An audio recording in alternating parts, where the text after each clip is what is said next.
Il y a eu un gros problème d'anticipation après le Covid de la part de nos dirigeants. C'était difficile, hein, cette crise Covid, elle était compliquée, mais elle n'a pas été bien gérée, avec trop de retard pour remettre les métros, pour remettre les bus. Par ailleurs, il y a C'est une ça qu'on ouverture. paye aujourd'hui. C'est ça qu'on paye aujourd'hui.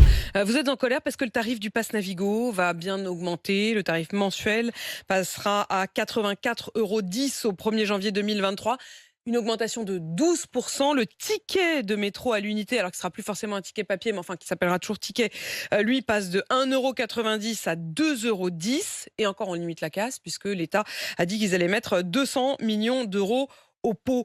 Est-ce que ces très fortes augmentations donc sont supportables et justifiées?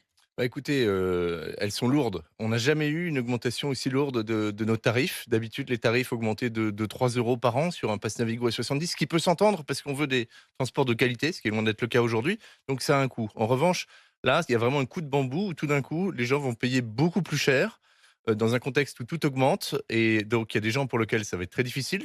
La vie en Île-de-France est beaucoup plus chère qu'ailleurs en France, et par ailleurs, on a, là-dessus, enfin voilà, un message écologique qu'on ne comprend pas. On nous dit, «Laissez plutôt la voiture au garage pour prendre les transports collectifs», et c'est quoi la conséquence? C'est des tarifs qui montent au plafond. Donc des tarifs qui montent, hein. Aujourd'hui, il est à 75,20 € le tarif mensuel du Navigo. Il sera donc demain à 84,10 € pour des services qui se dégradent. Oui, c'est-à-dire que le parallèle qui est fou, c'est qu'on n'a jamais connu une situation aussi dégradée. On peut attendre son bus une demi heure, 1 heure en banlieue, hein, parce que la situation est dure à Paris, mais elle est de plus en plus dure. Plus on s'éloigne de Paris, plus on va en banlieue, en grande couronne.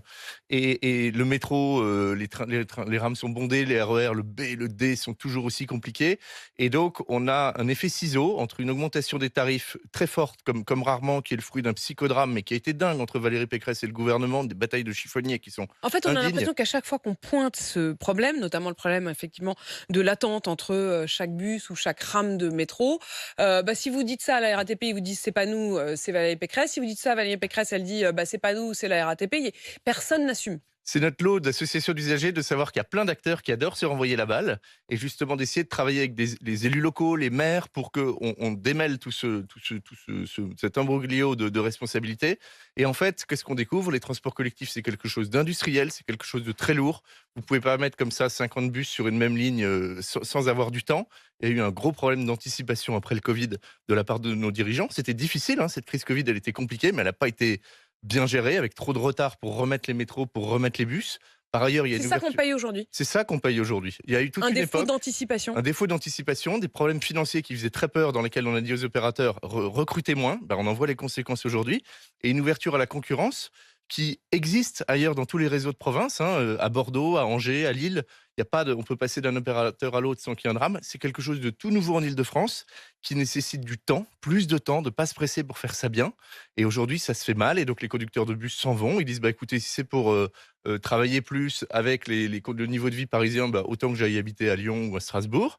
Et donc il y a une forte Et on pénurie les de comprend. conducteurs. Franchement, on les comprend. Donc on se retrouve dans cette situation où en fait, c'est l'usager qui est perdant.